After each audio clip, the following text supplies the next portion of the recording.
ഞാൻ ജോയി വെട്ടിക്കുഴി, കട്ടപ്പന നഗരസഭയുടെ ചെയർമാൻ. 2026-27 വർഷത്തേക്കുള്ള 81,47,79,600 രൂപ വരവും 67,95,46,600 രൂപ ചെലവും 13,48,33,000 രൂപ നീക്കിയിരിപ്പുമുള്ള ബഡ്ജറ്റാണ് ഈ നഗരസഭയ്ക്ക് വേണ്ടി അവതരിപ്പിക്കുന്നത്.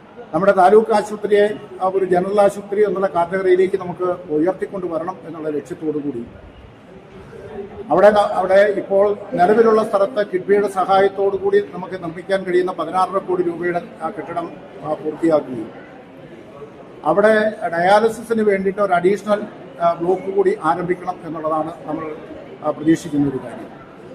മറ്റൊന്നുള്ളത്, മുനിസിപ്പാലിറ്റി അതിന് തൊട്ടടുത്തായി വാങ്ങിക്കാൻ പോകുന്ന 2 ഏക്കർ സ്ഥലത്ത് പുതിയ ബ്ലോക്കിന്റെ നിർമ്മാണ പ്രവർത്തനവും ആരംഭിക്കാനായിട്ട് നമുക്ക് കഴിയും. അപ്പോൾ ഈ രണ്ടും കൂടി വരുമ്പോൾ അവിടുത്തെ സൗകര്യങ്ങൾ നമുക്ക് വർദ്ധിപ്പിക്കാനായിട്ട് നമുക്ക് സാധിക്കും.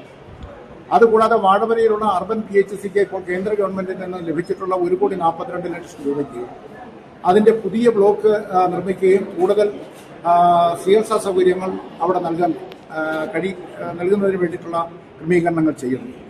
അവിടെ നിന്നുള്ള ചികിത്സ പൂർണ്ണമായും സൗജന്യമാണ് എന്നുള്ളത് കൊണ്ട് നമ്മുടെ ഈ മുനിസിപ്പാലിറ്റിയിലെ സാധാരണക്കാരും പാവപ്പെട്ടവരുമായ ആളുകൾക്ക് അർബൻ PHCയുടെ പ്രവർത്തനം, അതോടൊപ്പം തന്നെ വെൽനസ് സെന്ററുകളുടെ പ്രവർത്തനവും വളരെ സഹായകരമാവും എന്നുള്ള കാര്യത്തിൽ യാതൊരു സംശയവുമില്ല. അതോടൊപ്പം തന്നെ നമ്മുടെ ക്യാൻസർ ഡിറ്റക്ഷൻ സെന്ററിൽ മാമോഗ്രാം ഉൾപ്പെടെയുള്ള ഉപകരണങ്ങളുടെ സഹായത്തോടു കൂടിയുള്ള ക്യാൻസർ പരിശോധന കൂടുതൽ വിപുലീകരിക്കുന്നതിന് വേണ്ടിയിട്ടുള്ള പദ്ധതികളും നമ്മൾ ആവിഷ്കരിച്ചിട്ടുണ്ട്. ESI ഹോസ്പിറ്റലിന്റെ നിർമ്മാണ പ്രവർത്തനങ്ങൾ ഈ വർഷം തന്നെ ആരംഭിക്കാൻ കഴിയും. കേന്ദ്ര ഗവൺമെന്റ് ആദ്യത്തെ അലോട്ട്മെന്റ് അതിന് അനുവദിച്ചു കഴിഞ്ഞിരിക്കുന്നു. അതിന്റെ ടെൻഡർ നടപടികളുടെ അവസാന ഘട്ടത്തിലേക്ക് എത്തിക്കഴിഞ്ഞിരിക്കുകയാണ്.